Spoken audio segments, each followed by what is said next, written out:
2026 का T20 world cup cricket प्रशंसकों के लिए उत्साह का विषय होना चाहिए था, लेकिन बांग्लादेश क्रिकेट के संदर्भ में यह एक राजनीतिक और प्रशासनिक दुस्वप्न बन गया है। भारत और श्रीलंका की संयुक्त मेजबानी में होने वाले इस टूर्नामेंट से बांग्लादेश का हटना न केवल खेल प्रेमियों के लिए झटका है, बल्कि ये खेल और राजनीति के बीच उलझी एक गहरी साजिश की ओर भी इशारा करता है। 1. विवाद की शुरुआत, सुरक्षा का हवाला और सरकार का हस्तक्षेप। जनवरी 2026 में जब ये खबर आई कि बांग्लादेश की टीम भारत नहीं जाएगी, तो इसके पीछे का प्राथमिक कारण सुरक्षा बताया गया।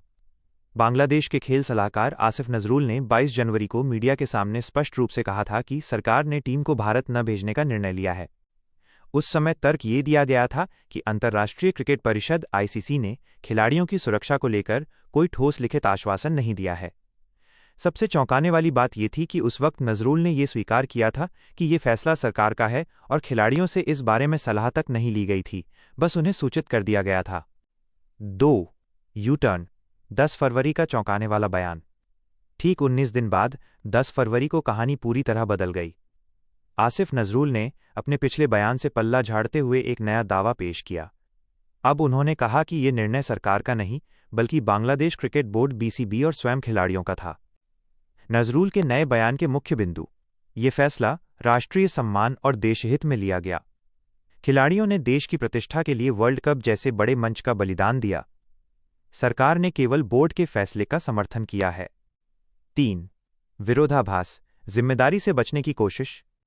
एक ही सरकारी प्रतिनिधि के 2 विपरीत बयानों ने कई सवाल खड़े कर दिए हैं। विश्लेषकों का मानना है कि पहले सरकार ने इस फैसले का श्रेय लेना चाहा, लेकिन जब ICC का दबाव बढ़ा और वैश्विक स्तर पर आलोचना हुई, तो सरकार ने चतुराई से पूरी जिम्मेदारी खिलाड़ियों और BCB के कंधों पर डाल दी। यह राजनीतिक डैमेज कंट्रोल का एक हिस्सा प्रतीत होता है, ताकि भविष्य में किसी भी अंतर्राष्ट्रीय प्रतिबंध के लिए सरकार को सीधे तौर पर जिम्मेदार न ठहराया जा सके। 4. ICC की भूमिका और स्कॉटलैंड का प्रवेश। इस पूरे विवाद में ICC ने अपना रुख बहुत स्पष्ट रखा।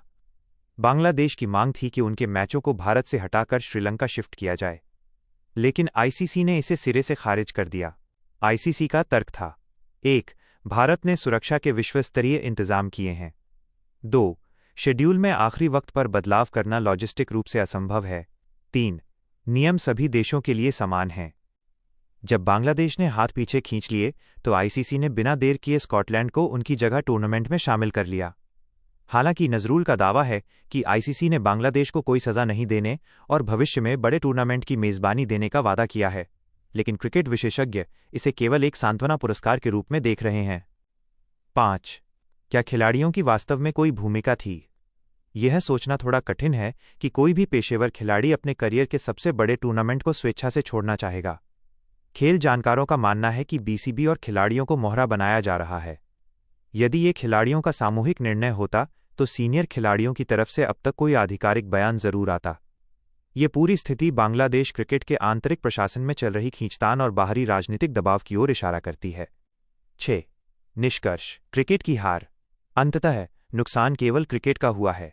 एक तरफ जहां स्कॉटलैंड को एक सुनहरा मौका मिला है, वहीं बांग्लादेश के प्रशंसक अपनी टीम को वर्ल्ड कप में न देख पाने से निराश हैं। बयानों का यह विरोधाभास दर्शाता है कि बांग्लादेश क्रिकेट इस समय एक प्रशासनिक संकट से गुजर रहा है, जहां खेल की रणनीति से ज्यादा राजनीतिक बयानबाजी हावी है।